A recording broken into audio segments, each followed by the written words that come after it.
sabido nada, o los que están recién incorporándose, hemos estado hablando sobre panoramas bíblicos de los libros de la Biblia. Eso significa que hemos estado viendo libro a libro qué quiere hablar cada libro y qué es lo que es su enfoque, su personaje y detalles generales que queremos que la gente entienda para que pueda entender un poco más a grandes rasgos lo que tiene en su mano.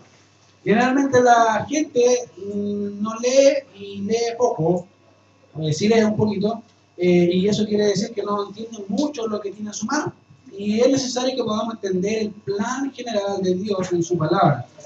Y durante los años que van pasando, no sé si le ha pasado, cada vez más notamos cómo el tiempo pasa y que ciertas verdades que antes estaban tan arraigadas en el corazón, ya sea de una nación o de una persona, ya no están, van desapareciendo.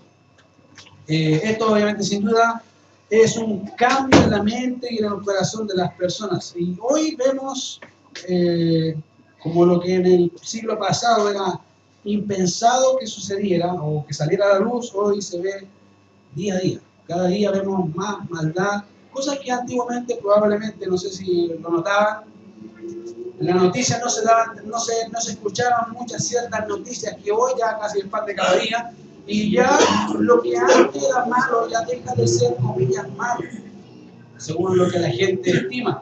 Ya lo que es malo ahora se entiende como derecho, y a veces la gente cree que el mundo va cambiando su forma de pensar, y obviamente nosotros debemos entender que eso no debe ser así. Hoy la gente dice que lo que era pecado antes ya no es pecado ahora. Y creo que esto no solo es una parte o es algo que ha pasado en nuestra época, sino que también con frecuencia vemos en la historia desarrollarse y avanzar. Ahora, si pudiera definir algo de la historia, podría decirlo de una manera que me gusta recordarlo de vez en cuando y me permite pensar en las cosas pasadas. Y hay una frase o un dicho que dice lo siguiente: que aquellos que olvidan la historia están destinados a repetirla. Y creo que eso es algo que generalmente uno no lo entiende hasta que ve lo mismo, pero de una forma diferente, pero la raíz es exactamente lo mismo. Y las escrituras, hablando de eso, hablan exactamente lo mismo de esto, que Dios nos ha dejado, ¿no? Su palabra para confirmarnos eso. Fíjense que 1 Corintios 10:1 dice: y estas cosas les acontecieron como ejemplo, y están escritas para molestarnos a nosotros, a quienes han alcanzado los fines de los siglos. En simples palabras, Pablo le dice a los corintios: mira, lo que le pasó al pueblo de Israel son ejemplos para nosotros, para poder aprender. Y por eso es importante recordar y aprender y comprender qué dice la Biblia, porque es la guía confiable y segura que tenemos para seguir y hacer lo que Dios nos dice que hagamos. Ahora, es por eso que la historia es tan importante también, pero aún más es la historia de la redención. Ya hablamos de este tema, y hablando de este tema, sin duda alguna quisiera que pudiéramos ver algo de la historia que Dios nos ha dejado en su palabra.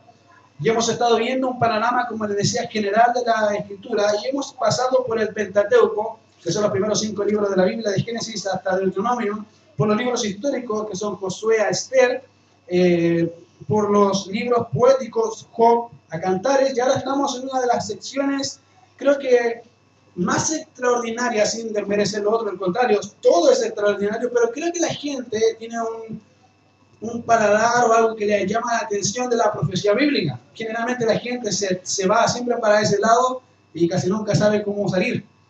Porque vemos que desde Isaías hasta Zacarías hay mucha profecía y se le llaman los profetas. Ahora, esa grande sección de profetas están divididas en 2 secciones grandes. Una se llama los profetas mayores, que son los profetas desde Isaías hasta Daniel, y después vienen los profetas menores, de Oseas a Malaquías.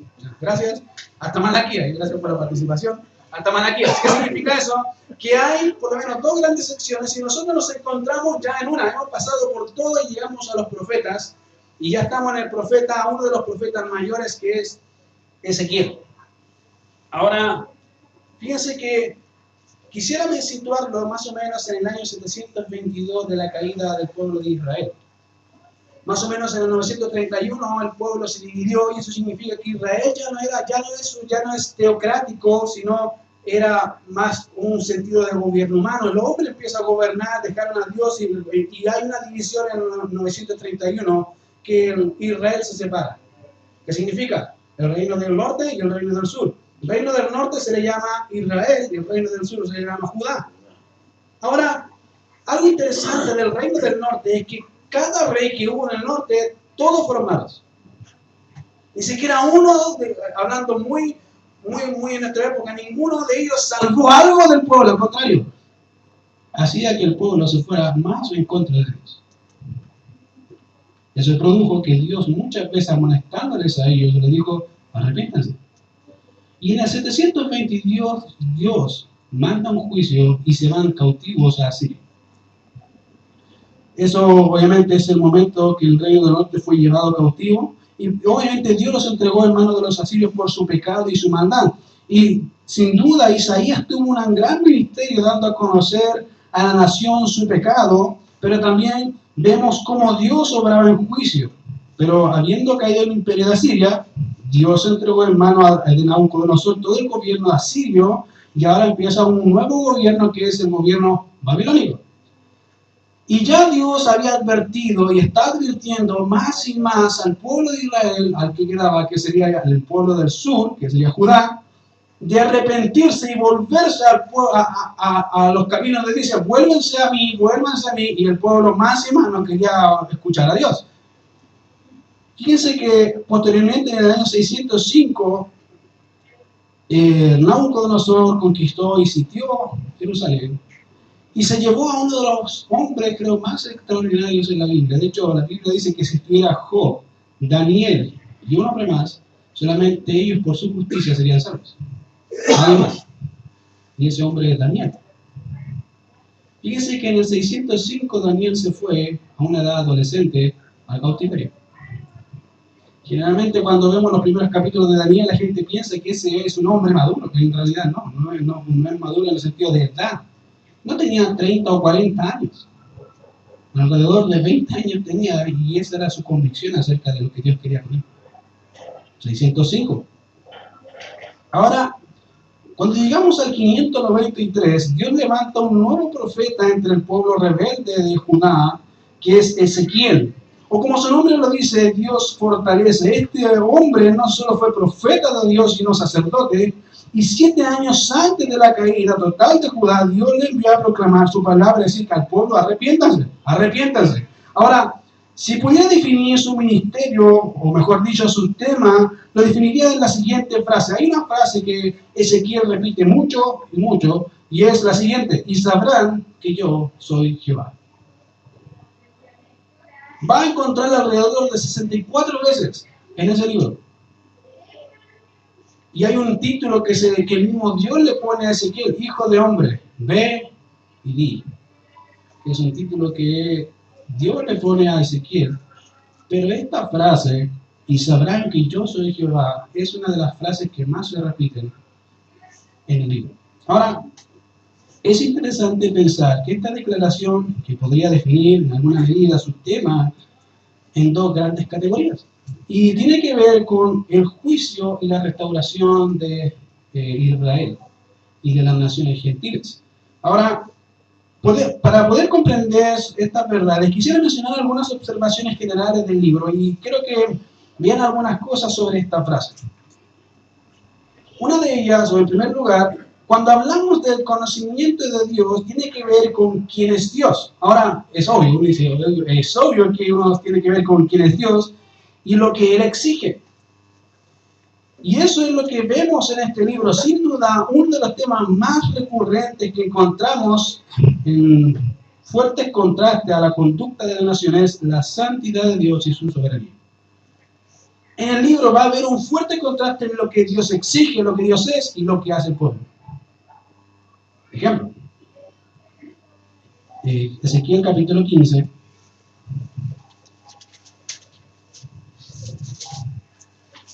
Ezequiel capítulo 15,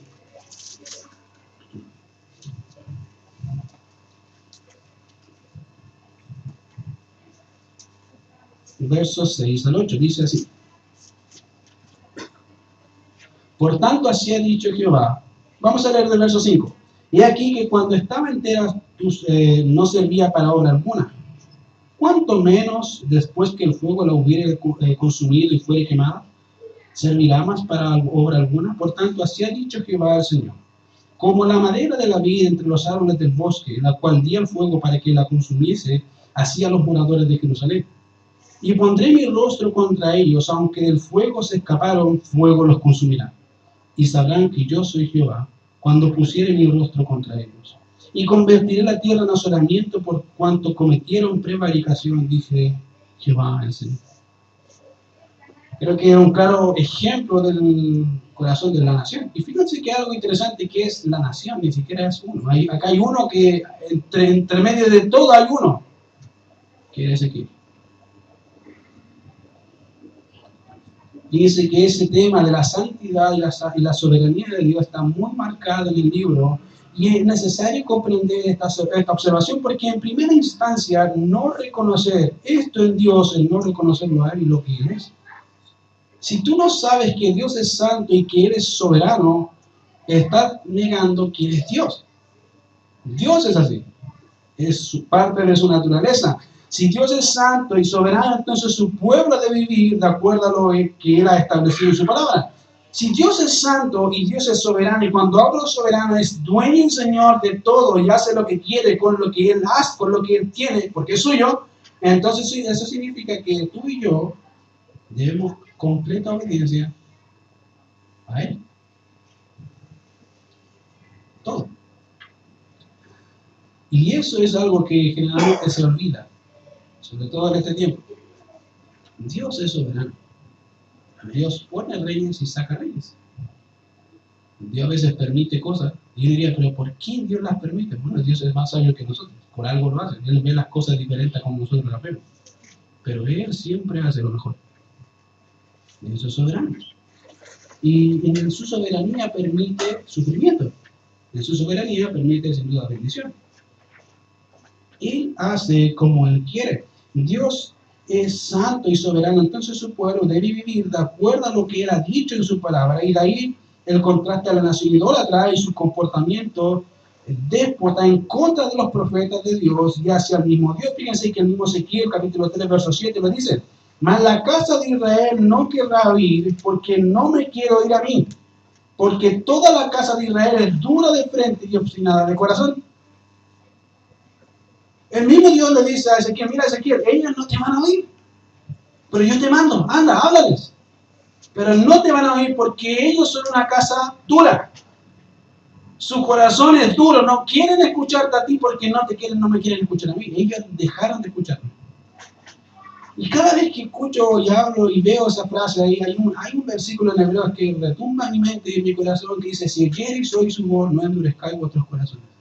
Ese pasaje retumba en mi mente porque dice: no, si oyen la voz de Dios, no endurezca el corazón. El pueblo, ¿cuántas veces escuchó la voz? Y aún así endureció su corazón. ¿Cuántas veces a veces escuchamos a Dios y ignoramos a Dios? Lo peor, creo yo, es que lo ignoramos voluntariamente. Sabemos que tenemos que hacer lo que debemos hacer y lo ignoramos igual. Y Dios te está diciendo: no ignores lo que yo te estoy diciendo. Te lo estoy diciendo a ti. Tienes que cambiar. Y ahí está lo que Dios dice. En segundo lugar, conocer a Dios no solo tiene que ver con lo que Dios es. Una cosa es lo que Él es y otra es lo que Él exige. Y fíjense que lo que Él exige tiene que ver con lo que Él promete también. Cada promesa que Él hace está total e intrínsecamente ligada a su carácter. ¿Qué significa? Esto es una de las cosas que vemos en el libro. No solo vemos la mano justiciera de Dios obrando en justicia en contra de su pueblo, sino también vemos su promesa de futura restauración. ¿Por qué? Dios lo prometió. A veces, no sé si te asombra cómo Dios hace lo que nadie podría hacer. Y a mí me asombra eso, el plan de la redención de Dios. ¿Qué hombre podría haber pensado que por la cruz seríamos salvos? Yo creo que eso es de Dios. Ciertamente los judíos, dice la Escritura, piden señales y los griegos piden sabiduría. Más para nosotros, dice el Pablo, Jesucristo es crucificado y en eso no gloriamos. Dios es tremendo. Y yo diría, ¿cómo lo hace? Yo no sé, yo no hubiese pensado eso. Lo hubiese hecho de otra forma, gracias a Dios que yo no soy Dios. Él sabe cómo hace sus cosas. Es su plan, es su obra. Y ahí estamos nosotros también metidos. Fíjate que ahí Dios dice, sin duda, Él hace pactos y una de las cosas que vemos en que Dios cumple su pacto tiene que ver siempre con su promesa. Fíjate, Dios siempre promete dos cosas, fidelidad a su promesa, ¿cierto? Amén. Gracias, pastor. Bien, gracias, hermano. Dios siempre promete fidelidad en su promesa, ¿cierto? Amén. Sí, pero esa fidelidad está condicionada a dos cosas, a lo que yo hago o a lo que yo no hago. Si yo hago lo que Dios me manda hacer, Dios me dice, ok, yo te bendigo.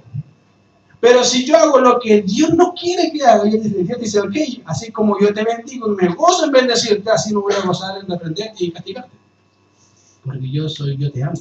Porque a la vez no solamente muestro mi carácter, sino que muestro cuáles son mis exigencias. Y Dios es exigente. Porque Él merece lo mejor. Y Él quiere siempre lo mejor. Ahora mira, sin duda el Valle de los Huesos Secos es una de las mejores ilustraciones que la gente ve de la restauración de Israel. Hay de hecho alabanzas y canciones hablando de los huesos secos. Y es una tremenda visión de lo que sería la futura restauración de Israel después del cautiverio.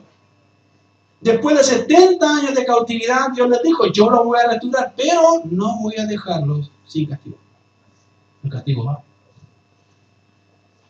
Fíjate que a veces nosotros pensamos que Dios nos tiene que perdonar sin consecuencias.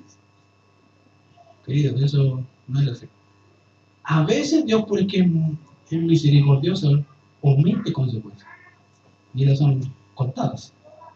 Pero por lo general, Dios las consecuencias te las deja. Para que aprendas a no hacer lo que hiciste. 70 años de cautiverio. Y usted ve a un Daniel orando y clamando a Dios por el pecado de su pueblo en Daniel capítulo 9. Rogando al Señor perdón por su nación. Eso fue más o menos casi al fin de su tiempo. Y él dice, leyendo el rollo, y Jeremías leyó. Y él clamó. Pero las consecuencias siempre estuvieron. Dios no quita consecuencias. Fíjate lo que dice en Ezequiel 37, 2 al 13. Dice de esta manera, por tanto, profetice y les hacía dicho Jehová al Señor. Y aquí yo abro vuestros sepulcros, pueblo mío, y os haré subir de vuestras sepulturas. Y os traeré a la tierra de Israel. Y sabréis que yo soy Jehová cuando abra vuestros sepulcros. Yo saque de vuestras sepulturas, pueblo mío.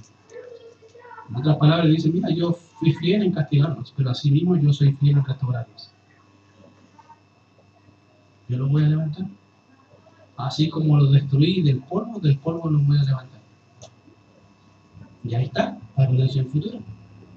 Fíjate que eso fue exactamente lo que pasó con una nación totalmente rebelde en contra de Dios. Y en primer lugar, fíjate que este conocimiento, qué grandiosa promesa de restauración tiene este pueblo al reflejar Dios su misericordia. Pero ¿a qué se refiere Dios cuando dice y sabrán que yo soy Jehová? Y es una buena pregunta pensar en eso. ¿A qué se refiere Dios cuando dice y sabrán que yo soy Jehová? ¿Qué quiere decir Dios con eso? Y una de las cosas que veo acá, en primer lugar, implica conocimiento y las consecuencias tanto positivas como negativas que vienen de hacer o no hacer la voluntad de Dios, incurren en el conocimiento de Dios que se tiene de su carácter. Fíjate, te lo explico de esta forma. Hace mucho tiempo, cuando recién me casé, una de las cosas que tuve que conversar con mi esposa fue lo siguiente. Le dije, mira, imagínate que nuestro matrimonio es un bebé, está recién naciendo. Eso significa que si tú tienes un bebé, tú no vas a llegar y pegar al bebé porque hizo algo malo. Al contrario, lo que tú deberías hacer es explicarle al bebé lo que hizo mal y si después lo vuelve a hacer con intención, entonces ahí uno castiga, porque ya fue rebelde. Y dice, sí, ese matrimonio es exactamente lo mismo. Porque no pueden decirme que no haga, enojarte sin decirme primero que lo que hice estaba mal, porque no sabía. Es como pegar a un niño sin saber por qué. Eso significa que entre más sabes, más responsable eres. Eso significa que entre más sabes de Dios, Dios te hace más responsable de lo que sabes. Y eso no sé si te anima a saber más de Dios, pero espero que sí. A mí me encanta saber más de Dios, pero eso significa que Dios me hace más responsable de lo que sé. Y en esa responsabilidad Dios me exige. Dios no me va a exigir lo que probablemente le exige a otro, porque Dios sabe cómo tratar conmigo. Y Él sabe lo que conozco de Él. Por lo tanto, Dios castiga en medida de conocimiento. Y trata en medida de conocimiento. Fíjate que exactamente pasa acá. En algunas ocasiones vemos eso acá cuando dice sabrán que yo soy Jehová. En algunas ocasiones el hecho de hacer la voluntad de Dios procede en sufrimiento, como en el caso de Job, que le llevó a decir al final, de oídas te había oído. Fíjate que vemos un hombre que vemos en el primer capítulo cómo era. En otras palabras, Job había oído, posiblemente en forma verbal, algunas cosas acerca de Dios, cómo era él, cómo era su carácter, que sin duda le llevó a vivir una vida piadosa, y eso es lo que vemos en los primeros capítulos de Job. Job 1:1 dice, hubo en tierra de Uz un varón llamado Job, y era hombre perfecto y recto, temeroso de Dios y apartado del mal. Lo dice el autor. El mismo Dios le dice a Satanás, ¿no has considerado a mi siervo Job que no hay otro como él en la tierra, varón perfecto y recto, temeroso de Dios y apartado del mal? O sea, a ojos de Dios, Job era intachable.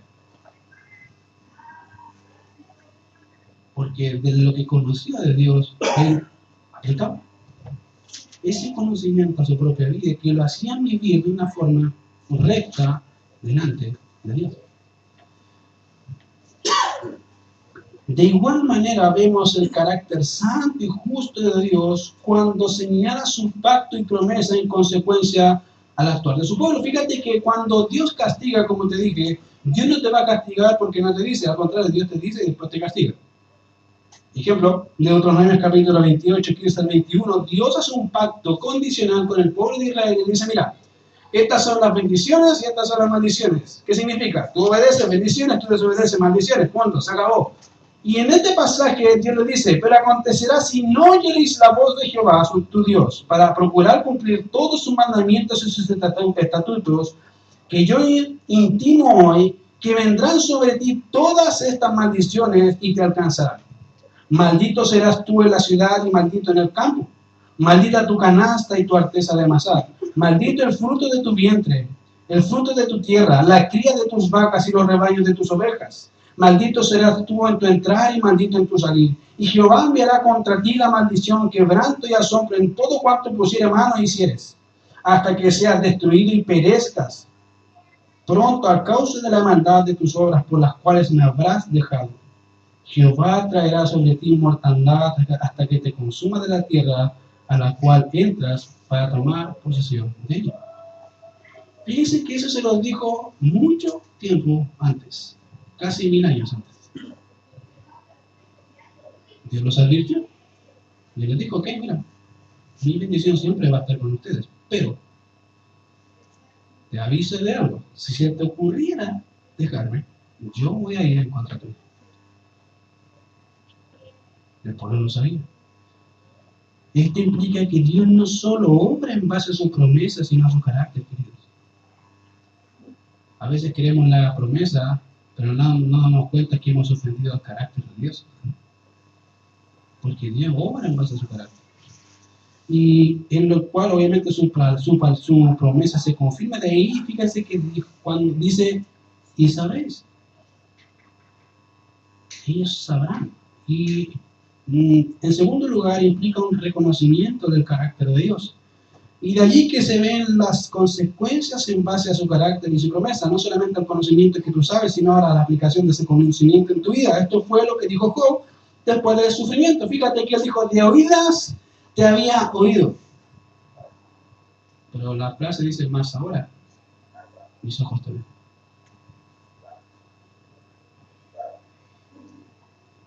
Y es algo interesante, estaba viendo una versión de la Biblia y dice lo siguiente, yo había oído de ti con mis oídos, pero ahora mi ojo te ve. En simples palabras, Job en primera instancia había oído acerca del Dios que decía creer, pero después de su sufrimiento podía experimentar más íntimamente aquel Dios que decía creer. Dos cosas muy diferentes. Tú hoy puedes decirme lo que quieras acerca de Dios, pero tu vida me va a decir si lo crees. Hoy la gente dice mucho de Dios, pero que tu vida hable de ese Dios que crees. Hoy todos quieren un Dios todopoderoso, pero nadie le cree a ese Dios todopoderoso. Todos hablan de un Dios que salva y que restaura vidas, corazones, familias, pero no obedecemos a su palabra. ¿De qué sirve? Fíjate que Dios siempre hace lo mejor. Y Job entendió bien esto. Y eso es lo que vemos también en relación a la nación de Judá, cuando el profeta Ezequiel dice: por tanto, así ha dicho Jehová el Señor, como la madera de la vida entre los árboles del bosque, la cual di al fuego para que la consumiese, así haré a los moradores de Jerusalén. Y pondré mi rostro contra ellos, aunque del fuego se escaparon, fuego los consumirá. Y sabrán que yo soy Jehová cuando pusiere mi rostro contra ellos. Y convertiré la tierra en asolamiento por cuanto cometieron prevaricación, dice Jehová el Señor. Dios es justo. Dios es justo. Fíjate que generalmente cuando pecamos decimos: Señor, y uno asume en alguna instancia, asume: Señor, pequé y lo siento, perdón. Y Dios te perdona, pero no. A veces se olvidan que las consecuencias están presentes, querido, y ahí están. Son consecuencias del pecado. Y acá el Señor dice: mira, yo los voy a hacer polvo a todos, porque prevaricaron en contra mí, me dejaron. No solo vemos a Dios obrar en el sufrimiento de Job, sino en la disciplina y el juicio de su pueblo, y eso es lo que vemos en este pasaje. No solo vemos un conocimiento de Dios en el pueblo, sino que habría un reconocimiento del carácter de la persona de Dios en base a las consecuencias que iban adquiriendo por su pecado. Fíjate que tú no reconoces y no reconocemos muchas veces cómo Dios cuando lo experimentamos. ¿Has visto que Dios es justo en tu propia vida? Porque estamos muy acostumbrados a la misericordia. Y cuando Dios nos pone en juicio, reclamamos. Pero Dios es justo. Ahí tú puedes decir: Dios es justo. Antes tú puedes decirlo, como decía, de boca para afuera, pero no lo entiendes realmente porque no comprendes cómo es Dios. Pero cuando entiendes y comprendes en su propia vida cómo es Dios y lo que Él exige, tú puedes decir: yo sé quién he creído. Y sé que mi depósito está seguro en Él. Porque sé quién es Él.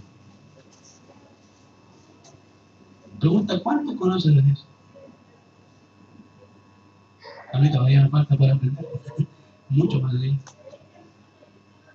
Y creo que ni la eternidad misma me alcanzaría a conocer como Él. Tan grande. Fíjate que eso es lo que pasa hoy. Ezequiel habla de las consecuencias de, sin duda, el pecado, pero también Dios restaura. Dios no deja así. Si Dios, dice la Biblia, si Dios obviamente castiga, Dios también levanta. Y ahí está la mano misericordiosa de Dios. Y eso es lo que vemos acá, un reconocimiento del carácter. En ambos casos hay un conocimiento por vía, una en primer lugar de observación, la cual encontramos al leer las Escrituras, pero hay un reconocimiento de Dios que proviene por una práctica de la ley de Dios y la obediencia a ella. En ambos casos reconoceremos que el Jehová. Dios te va a llevar a conocerle más íntimamente. Job es un ejemplo de ello. Él dijo: mira Dios, me convierto en polvo y ceniza.